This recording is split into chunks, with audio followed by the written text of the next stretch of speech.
He silencios que no se escuchan, pero que distraen, miradas que no gritan, pero que desarman, palabras suaves que no hieren por su tono, sino por la intención oculta detrás de ellas. Y un día, sin darte cuenta, te encuentras dudando de ti mismo. Dudando de lo que viste, de lo que escuchaste, de lo que sentiste.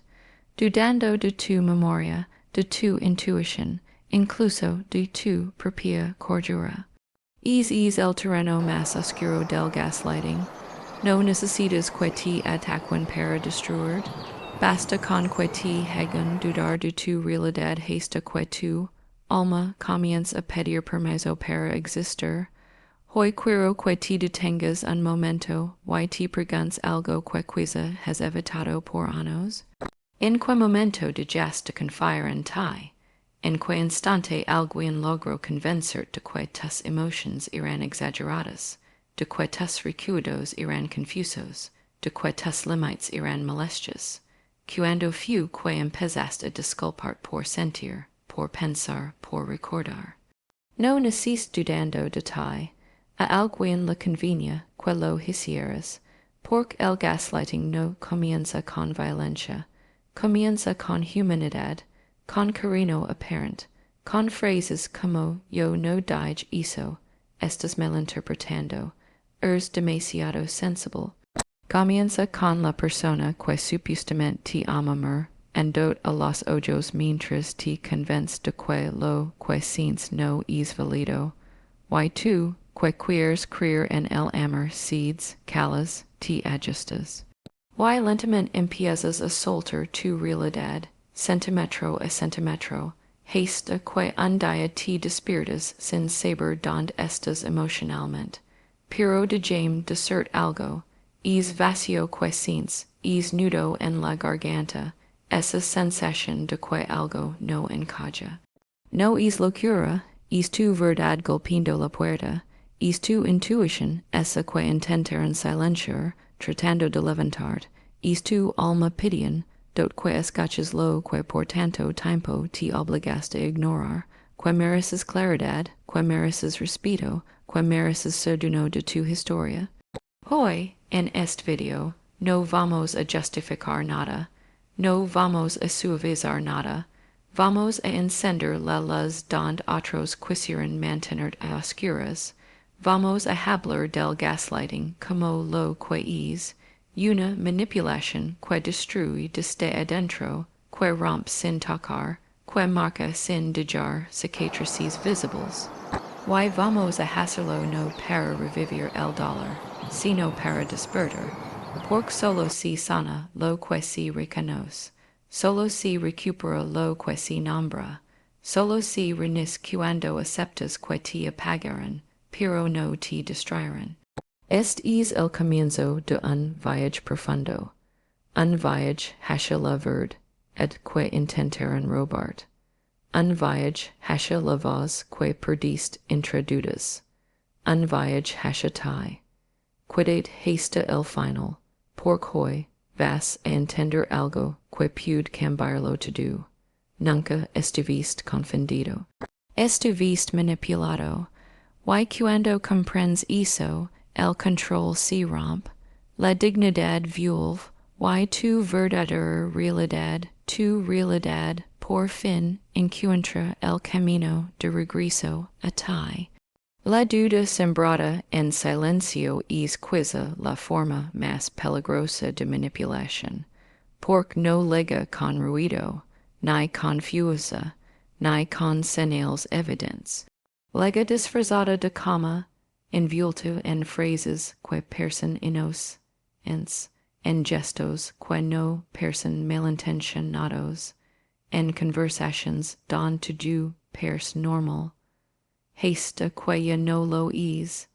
El gaslighting no empieza con un ataque directo, empieza con un susurro que rompe la confianza en tu propia mente.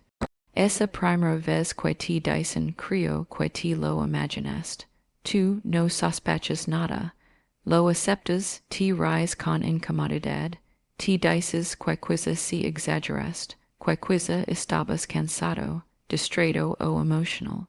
Esa es la simila, una simila tan pequeña que pasa desapercibida. Y sin embargo, es el momento donde la manipulación comienza a echar raíces.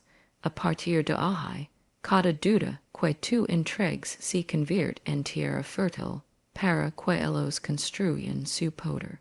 Cuando te hacen creer que tu memoria falla, que tus emociones son exageradas, que tus recuerdos están equivocados, no lo hacen para ayudarte, sino para moldarte, para que eventualmente, cuando cuestiones algo más grande, ya no confíes en ti mismo, para que cuando algo te duela, dudes de si es para tanto, para que cuando algo te enoje, pienses que estás reaccionando mal. La duda sembrada en silencio crea una tormenta interior donde tú mismo te conviertes en tu propio verdugo, repitiendo palabras que ni siquiera nacieron de tu boca. El manipulador sabe que, si logra romper tu confianza interna, no necesitará usar la fuerza para controlarte. Ya habrás permitido que la confusión habite en ti. De ahí que la primera etapa del gaslighting sea tan sutil. No quieren ser descubiertos, no quieren levantar alertas, no quieren que te defiendas, quieren hacer dudar de ti antes de que puedas dudar de ellos. Es un proceso que se siente como perderse lentamente en un bosque, donde cada árbol parece conocido, pero cada camino te lleva más lejos de tu origen. Lo más doloroso de esta duda no es la confusión, sino que te convence de que tú eres el problema. Te haces pensar que tu sensibilidad es exagerada, que tu intuición no es confiable, que tu percepción está dañada, y entonces, sin darte cuenta, les entregas tu realidad para que ellos la definen. Esa es la trampa. Y cuando descubres esto, cuando miras atrás y reconoces la simila, entiendes que nada fue casualidad, fue una estrategia, una diseñada para que tú dejaras de creer en ti, y ellos pudieran decidir por ti. Pero también descubres que, una vez vista, esa simila deja de tener poder, porque la verdad siempre encuentra el camino para romper el silencio. La erosión de la identidad no ocurre de golpe. Es un desgaste lento, casi imperceptible, que avanza como el agua que sobre una piedra. No rompe de inmediato, pero poco a poco va debilitando toda la estructura. Así funciona el gaslighting cuando se instala en la vida de una persona.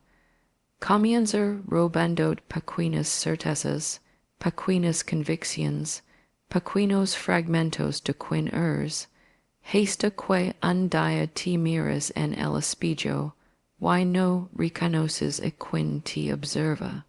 Ya no sabes si lo que sientes es válido, si tus límites son razonables, si tus recuerdos son reales o inventados.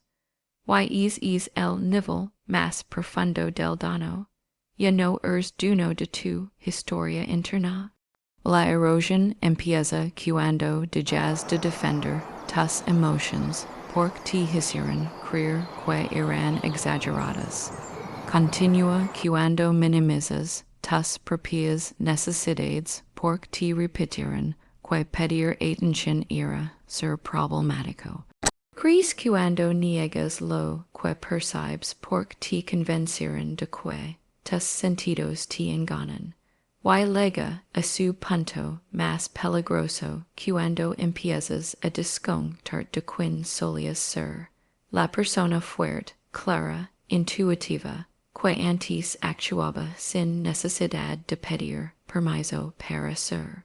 La identidad se erosiona cada vez que dudas de tu valor, cada vez que calas para evitar un conflicto, cada vez que escondes tu dolor porque te hicieron sentir culpable por tenerlo. Al final, T vuelves una version reducida de ti mismo, moldada no por tus unos, sino por las inseguridades que alguien te sembró deliberadamente. Te adaptas a sus expectativas, a su narrativa, a su forma de ver el mundo. Te conviertes en un personaje dentro de su historia, no en el protagonista de la tuya. Lo más cruel es que en es preciso no te das cuenta de cuánto estás perdiendo. No ves la erosión hasta que ya faltan pedazos. Hasta que te cuesta tomar decisions, hasta que pedir respeto te parece demasiado, hasta que sentir alegría parece raro, hasta que tu intuición, esa brújula natural, ya no apunta a ningún lado, pero aunque la erosión parece irreversible, no lo es. La identidad puede reconstruirse cuando reconoces lo que te fue arrebatado, cuando vuelves a escuchar sin miedo, cuando te permites sentir lo que escondiste, cuando recuperas la palabra que antes perdiste. La reconstrucción comienza el día en que aceptas que te apagaron, pero no destruirán tu esencia, porque la identidad no desaparece, solo queda enterrada bajo capas de manipulación y dolor, y cuando empiezas a quitar capa por capa, descubres que sigues ahí, que siempre estuviste, que nunca fue tarde para volver a ser tú. La manipulación disfrazada de amor es una de las formas más dañinas de control emocional, porque se esconde exactamente donde uno debería sentirse más seguro, en el afecto. No llega como un golpe, llega como un abrazo, no se presenta como un enemigo, sino como un cuidado. Y esa es la trampa más peligrosa.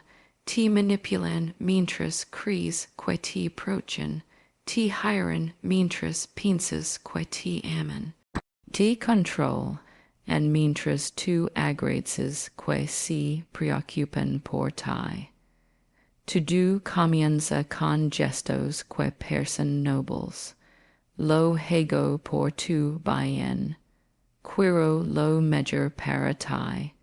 Te digo esto porque te quiero. Y tú, necesitado de amor, confiado, te entregas. Abres la puerta. Crees que finalmente encontraste alguien que entiende tu corazón, pero poco a poco notas que es amor empieza a exigir, a restringir, a moldear. Lo que parecía ternura se convierte en vigilancia. Lo que parecía interés se convierte en control. Lo que parecía cuidado se convierte en manipulación emocional que te ata, no que te abraza. La manipulación disfrazada de amor es experta en hacer sentir culpable por cosas normales, cur un espacio, tener amistades, tener proyectos propios, cur descansar, todo se interpreta como deslealtad. Te dicen que si realmente amaras no necesitarías tanto, o que si realmente te importara no cuestionarías nada. Y así, poco a poco, su discurso se convierte en tu prisión emocional. Since que debes demostrarles tu amor constantemente, incluso a costa de traicionar a ti mismo. Este tipo de manipulador utiliza tus emotions como hilos para mover tus decisions. Si quieres salir, te hacen sentir egoísta. Si quieres opinar, te hacen sentir exagerado. Si quieres poner límites, te hacen sentir cruel. Te condicionan para que amor signifique obedecer, calar, ceder. Y tú aceptas no porque seas débil, sino porque te hicieron creer que es era el precio de un amor que nunca fue real. Lo más doloroso es que no lo ves al principio. Crees que el problema eres tú, que eres tú quien no sabe amar bien, que eres tú quien necesita cambiar. y elos si aprufchen de is deseo, tan humano de ser querido, pero eventu, alment lega el momento, en que algo dentro de ti reconoce la mentira. Porque el amor de verdad nunca asfixia, nunca te pide que renuncies a ti mismo, nunca te castiga por sentir, nunca te reduce para poder sostenerse. Cuando finalmente comprendes que es amor, era control disfrazado, no solo se rompe la manipulación, se rompe la narrativa que te mantuvo atrapado. Y ahí empieza la verdadera libertad, porque amor nunca fue perderse por otro, amor siempre fue encontrar a alguien que te acompañara sin apagar tu luz. La disfunción interior es uno de los efectos más profundos y silenciosos del gaslighting, porque no se nota desde afuera, ocurre dentro de ti en lo más íntimo, en aquello que nadie más puede ver. Es momento en el que dejas de escucharte, no porque no quieras, sino porque ya no sabes cuál voz es la tuya, y cuál voz es la que te implantaron. Es como si alguien hubiera apagado la luz en la casa de tu alma, y tú caminaras a oscuras, chocando con tus propias emociones sin entender por qué duelen tanto. La disfunción interior comienza el día en que dudas de tu intuición. Esa intuición que antes te guiaba con claridad, que te avisaba cuando algo no estaba bien, que te protegía, pero después de tanto escuchar estás exagerando. Eso no pasó así. Eres demasiado sensible, empiezas a ignorarla. Te desconectas de tu brújula emocional porque te hicieron creer que estaba rota, y cuando una persona deja de confiar en su propia intuición, queda vulnerable a cualquier discurso externo, por muy falso que sea. A partir de ese punto, tu corazón empieza a calarse. Cuando sientes tristeza, la escondes porque te dijeron que era drama. Cuando sientes enojo, lo reprimes porque te hicieron creer que eras conflictivo. Cuando sientes inquietud, la descartas porque te convencieron de que era paranoia. Poco a poco, te vas silenciando por dentro. Y dejar de escuchar duele más que cualquier grito del mundo, porque te pierdes a ti mismo intentando no molestar a quien te manipula. La disfunción interior también se manifiesta cuando intentas tomar decisions y no puedes. Antes sabías lo que querías, lo que te hacía feliz, lo que te daba paz. Ahora dudas de todo, de tus recuerdos, de tus emotions, de tu juicio, de tus límites. Y la duda se convierte en una jaula invisible. No hay barrotes, pero no puedes salir. No hay candado, pero no encuentras la puerta. Te acostumbras a buscar afuera respuestas que siempre estuvieron dentro, pero que ahora no puedes ver.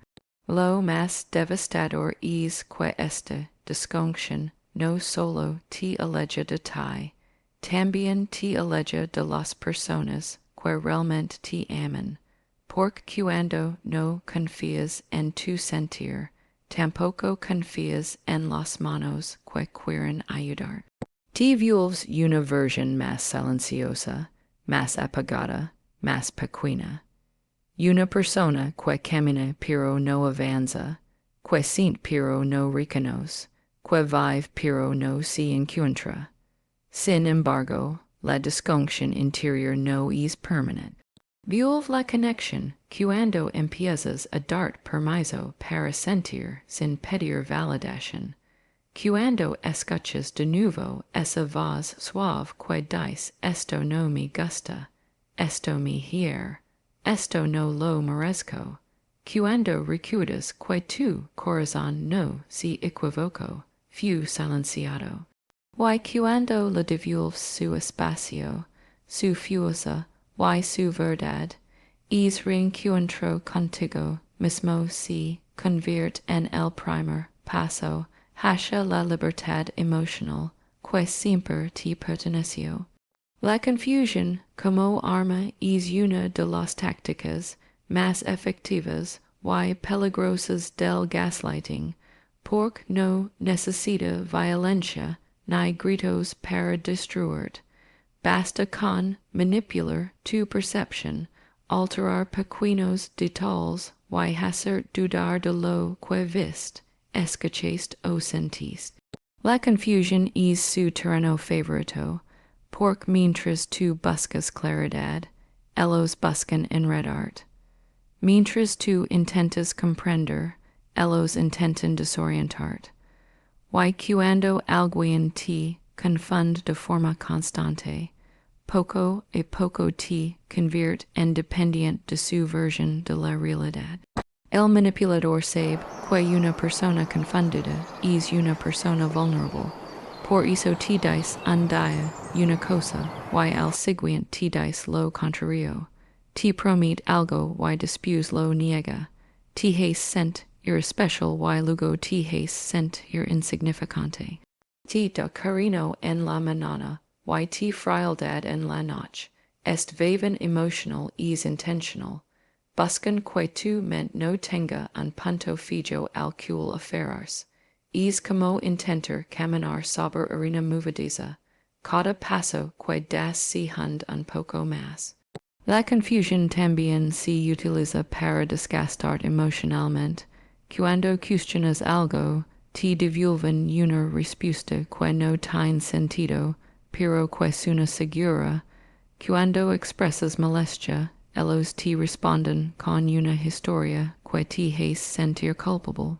Cuando dices algo que recuerdas con claridad, te repiten no fue así, con tanta firmeza que empiezas a dudar incluso de tus propios ojos. Y así, en es caos emocional, tú te conviertes en tu propia cárcel. Ya no intentas discutir, ya no intentas verificar, ya no intentas defenderte, solo intentas sobrevivir a la incertidumbre. Lo más brillante y cruel de esta técnica es que logran que tú seas quien se cuestiona constantemente. Nunca ellos, nunca su comportamiento, nunca sus contradicciones. Ellos siempre se muestran seguros, estables, confiados, y tú, en comparación, te ves confundido, inseguro, dudoso. Eso les otorga poder. Eso les permite dominar la narrativa. Eso les permite presentarte como inestable. Cuando en realidad eres la víctima de una manipulación calculada para romper tu claridad mental.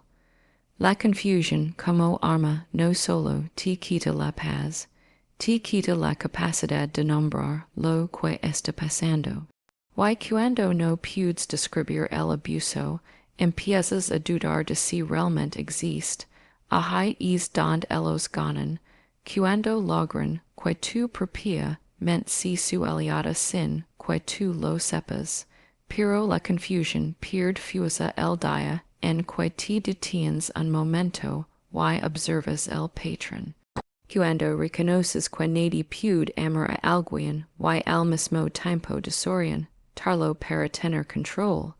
Cuando entiendes que el problema nunca fue tu memoria ni tus emociones, sino el caos que sembraron deliberadamente para debilitar. Es día la nube que te rodaba comienza a disiparse.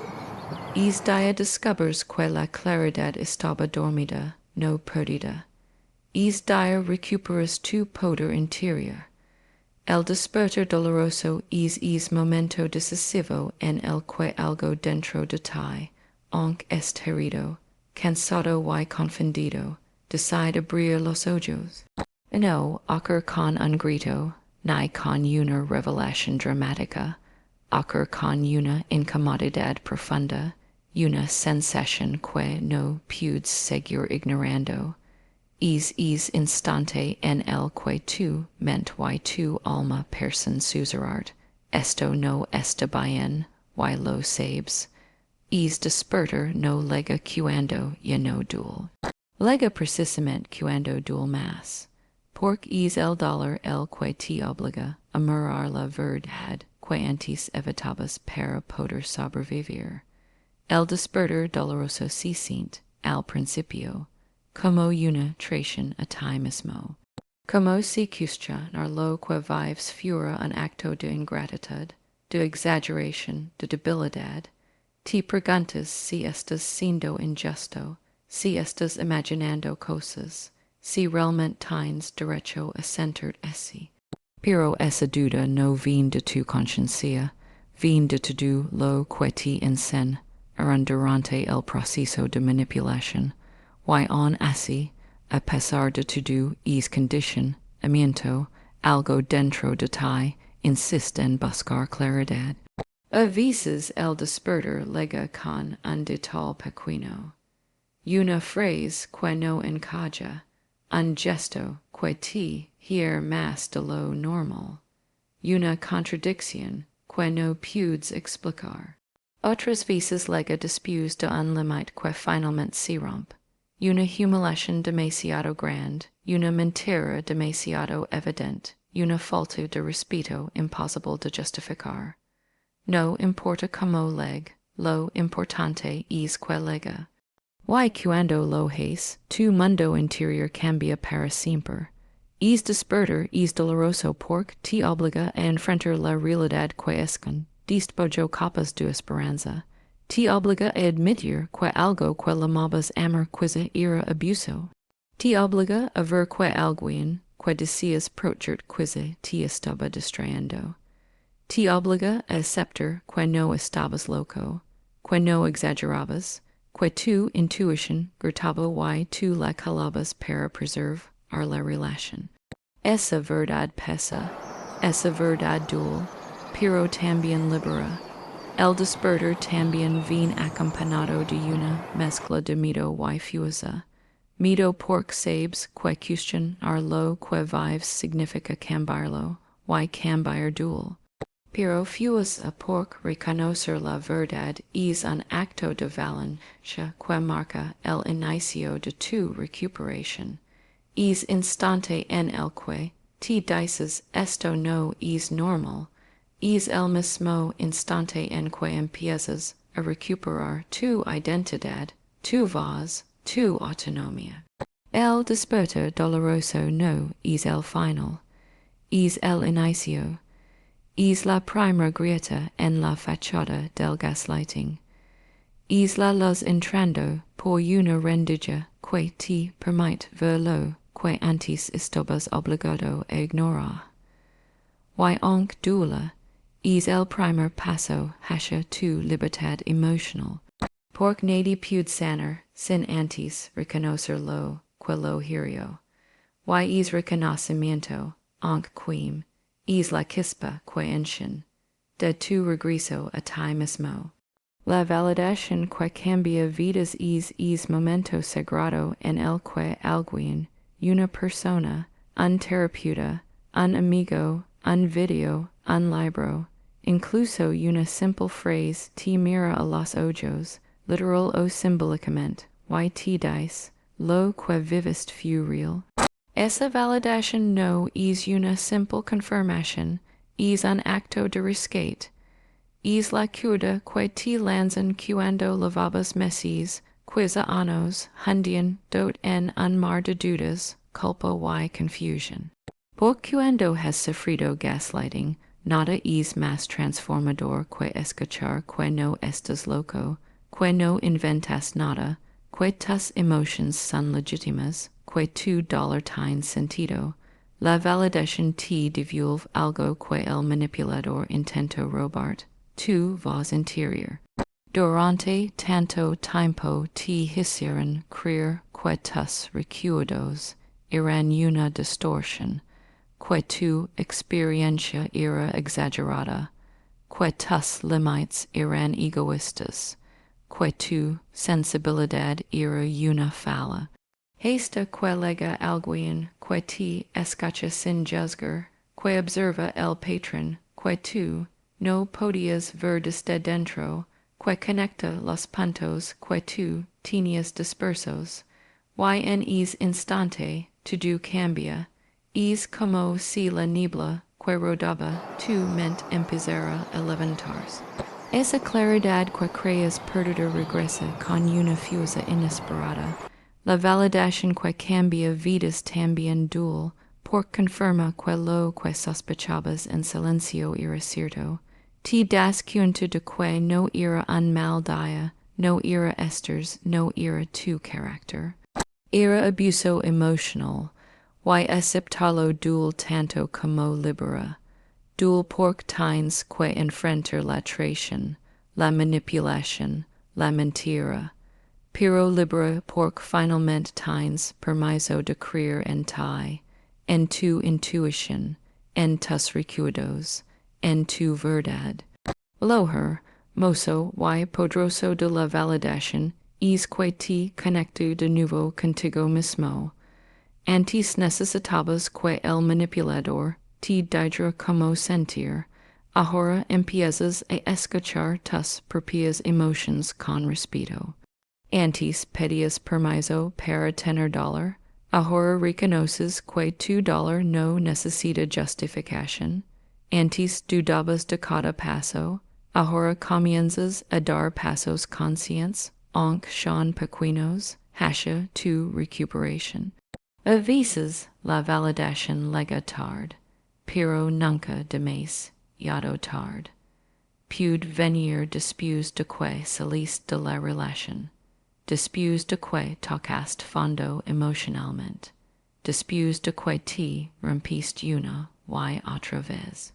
Y sin embargo, cuando llega, sostiene, acaricia, reconstruye, es un te creo que funciona como medicina para un alma que estuvo mucho tiempo herida en silencio, porque la validación no solo cambia vidas, las salva, le devuelve a la persona algo que jamás debió perder, la convicción de que su realidad importa, de que su historia tiene valor, de que no estaba equivocada al sentir lo que sintió, y a partir de ahí, la sanación deja de ser un sueño, y se convierte en un camino.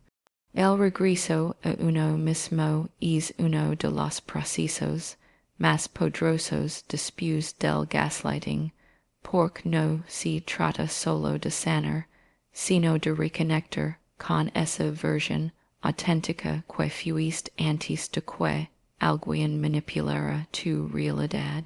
Es un viaje silencioso, profundo y a veces doloroso, pero también transformador. Es el momento en que comienzas a recordar quién eras antes de la duda, antes del miedo, antes de la confusión constante. Y aunque al principio te sientes frágil, con el tiempo descubres que nunca estuviste tan cerca de tu verdadera fuerza como ahora. Regresar a uno mismo inicia cuando empiezas a escuchar tu voz interior.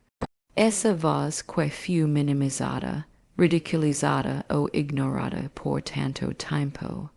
La escuchas primero tímidamente, como un susurro que crees perdido, pero que siempre estuvo ahí, esperando a que lo dijeras hablar otra vez.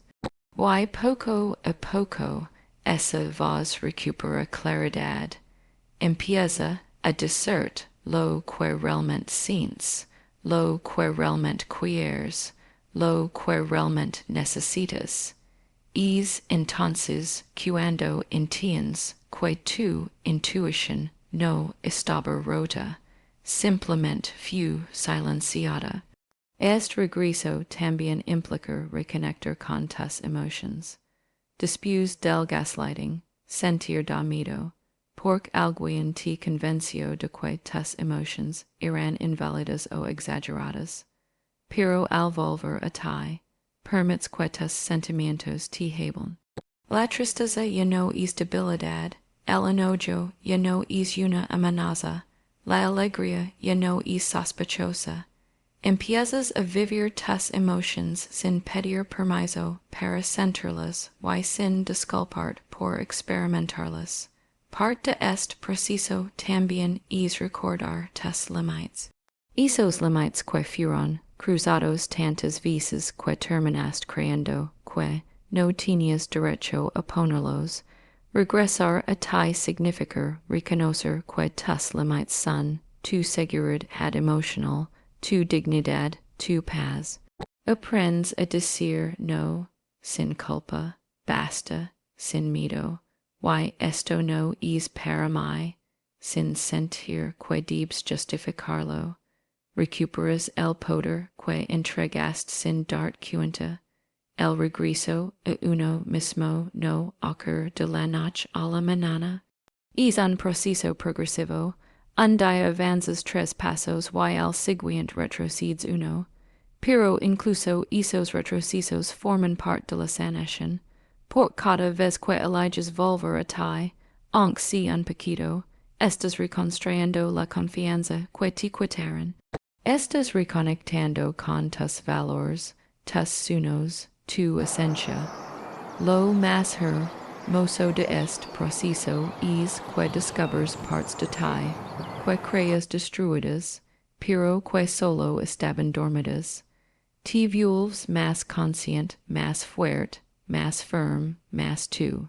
Y entonces, un día sin darte cuenta, te miras al espejo y reconoces a la persona que vuelve a mirarte, no la versión rota que dijeron, sino la versión renacida que tú reconstruiste con valencia.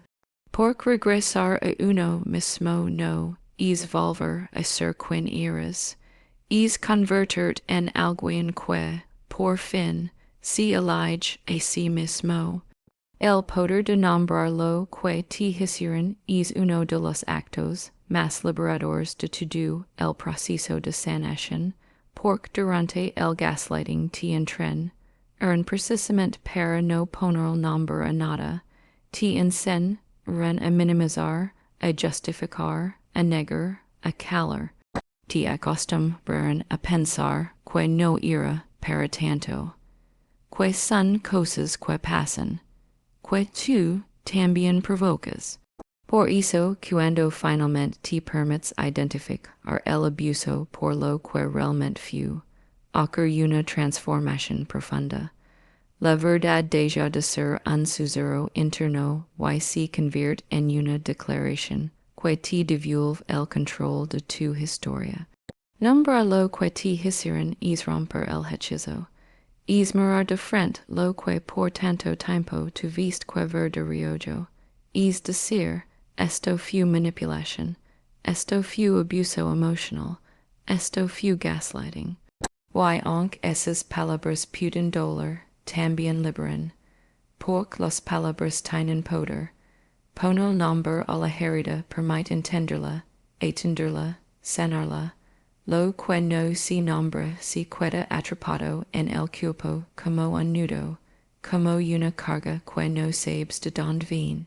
Pero cuando lo nombras, empiezas a dar forma, a dar sentido, a reconocer que no fue tu culpa. El manipulador siempre intentará que no nombres nada, porque sabe que una vez que entiendes lo que te hicieron, pierden control sobre ti. Por eso distorsionan los hechos, cambian las versiones, ridiculizan tus emociones. Quieren que vivas en una confusión constante para que no puedas construir una narrativa propia. Pero cuando te atreves a nombrar lo que viviste, recuperas tu voz y ellos pierden poder. Nombrar también te ayuda a poner límites donde antes no existían. No puedes defenderte de algo que no reconoces. Pero cuando dices esto es abuso, ya no lo toleras. Cuando dices esto me lastima, ya no lo minimizas. Cuando dices esto es manipulación, ya no te traes la culpa que te imponían. Las palabras son tu escudo y tu espada, Prochen lo que ers y corten lo que ti denaba. Además, nombrar lo que ti hicieron te conecte con la comunidad de personas que vivieron lo mismo. Ti das cuenta de que no estabas solo, de que no eras débil, de que no estabas loco. Descubres que tus experiencias encajan en un patrón que se repite en miles de historias. Esa validación cultiva fortales tu proceso de recuperación. Pero quizás lo más poderoso es que nombrar no solo te ayuda a entender el pasado, sino a construir el futuro.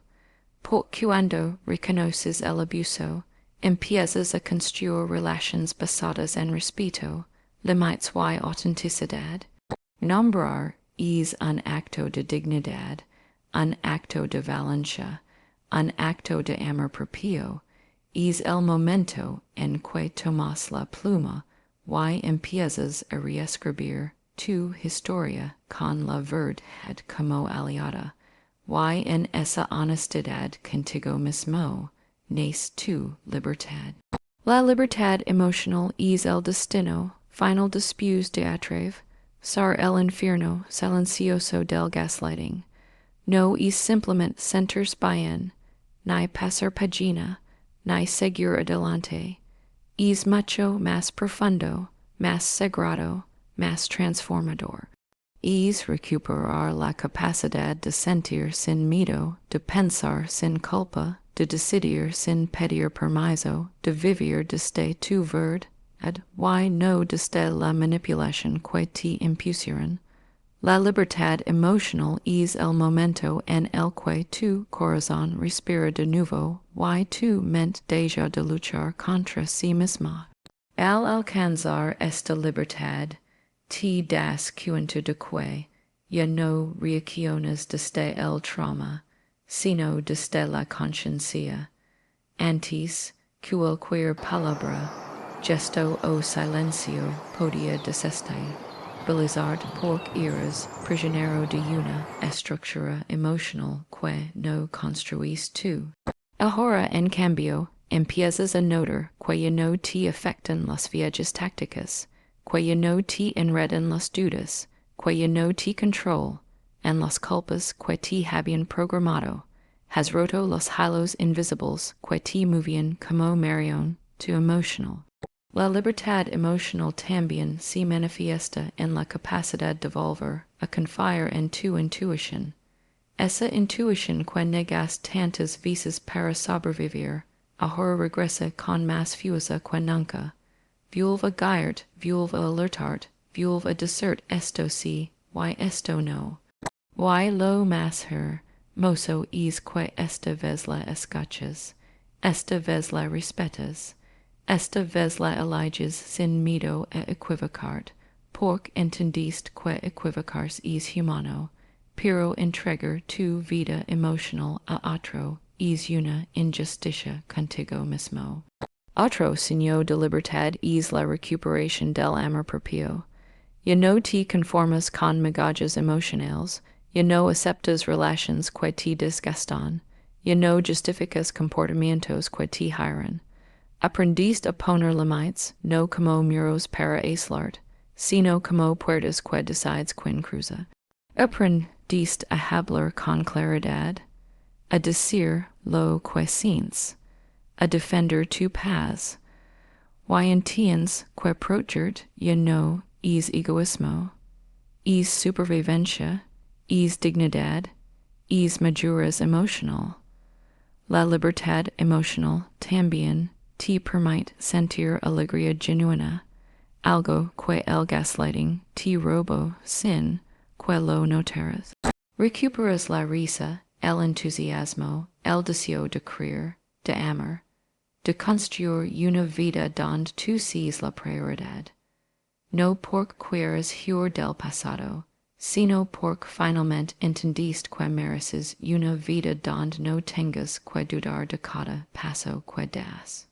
Y quizá el mayor regalo de esta libertad es que ya no necesitas vengarte, demostrar nada, ni esperar que el manipulador reconozca su dano, la verdadera liberación ocurre cuando su poder sobre ti desaparece, cuando su opinión deja de importar, cuando su sombra deja de definir tu luz. La libertad emocional es en esencia volver a ser dueño de tu mente y de tu corazón. Es el renacimiento de una persona que, después de haber visto perdida en el caos del gaslighting, finalmente se encuentra consigo misma. Y esta vez para no volver a soltarse jamás, el gaslighting explicado, cuando dudas de tu propia realidad a veces, la herida más profunda no es la que deja una palabra hiriente, un grito o un golpe. A veces, la herida más profunda es la que no se ve, la duda que sembraron en tu mente, el silencio que te obligaron a tragar, la confusión que te hicieron normalizar. Y lo más triste es que durante mucho tiempo pensaste que el problema eras tú, que eras demasiado sensible, demasiado intenso, demasiado emotional. Pero ahora lo sabes, ellos construyeron un laberinto para perderte, no porque fueras débil, sino porque eras fuerte. Porque tú los iluminaba lo que ellos querían mantener en sombra. Porque tu autenticidad les resultaba una amenaza para su control.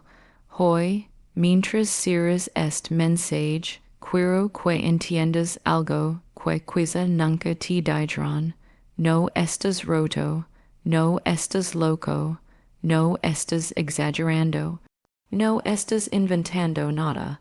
Lo que viviste fue real, lo que sentiste fue válido, y el hecho de que sigas aquí, intentando comprender, sanar y reconstruir, demuestra una fuerza que quizá todavía no reconoces, pero que te habita profundamente. Este camino que recorriste la duda, la erosión de tu identidad, la manipulación disfrazada de amor, la disfunción interior, la confusión, el despertar, la validación, el regreso a ti, el acto de nombrar lo que te hicieron, y la libertad emocional no ha sido fácil. Ha sido una travesía que muy pocos entienden, porque solo quien ha vivido este tipo de abuso silencioso comprende el costo emocional que deja. Y sin embargo, aquí estás, viviendo tu verdad paso a paso, palabra a palabra, respiración tras respiración. Quiero que te imagines por un momento a la persona que eras antes de todo esto, más ingenua quizá, más abierta, más confiada. Esa versión de ti no desapareció, simplemente se protegió, se escondió debajo de capas de dolor para sobrevivir.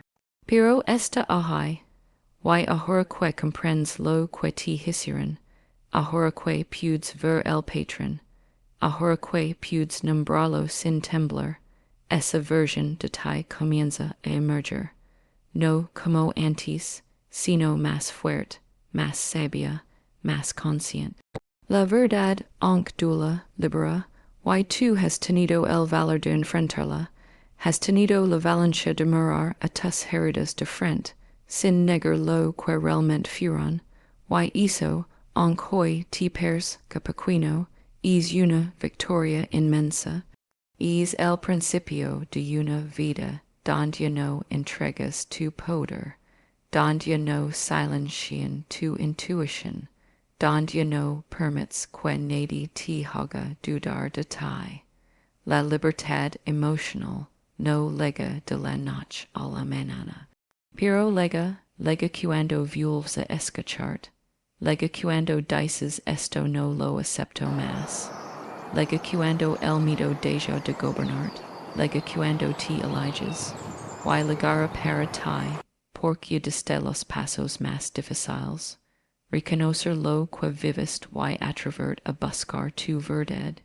Así que hoy, mientras este mensaje termina, quiero que recuerdes una sola cosa, tu realidad es tuya, tu verdad es tuya, tu voz es tuya, nadie puede arrebatártela de nuevo. Y este es apenas el comienzo de tu regreso a casa, a ti mismo. Porque cuando decides creer en tu propia realidad, el gaslighting pierde su poder, y tu recuperas el tuyo.